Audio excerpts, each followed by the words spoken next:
New this morning, doctors are hopeful that a new blood test will start more conversations around colorectal cancer and saving lives. 9 News reporter Anusha Roy joins us live this morning. And Anusha, there's still the big question of insurance coverage and who this actually helps. Yeah, absolutely. So it was actually a study that led to this FDA approval of this blood test. And what it's essentially doing is it's looking for signs of those tumor cells by looking specifically for DNA in these blood tests.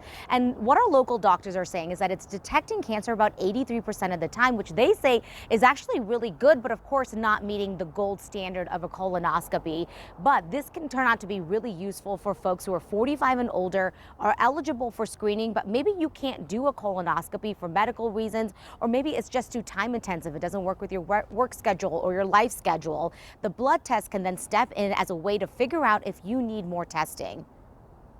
Still 30% of Americans who are eligible for screening are not yet screened. And so I think it's a really important role to increase those numbers. The younger populations are the group that is being diagnosed with colon cancer at much higher rates than they had been, specifically about a decade or so ago. Those rates have almost doubled now. And we're talking people in their 20s, 30s, and 40s, even early 50s. Now, doctors don't fully know why that trend is happening, but they're hoping these headlines will raise awareness, just not in the way that you might think.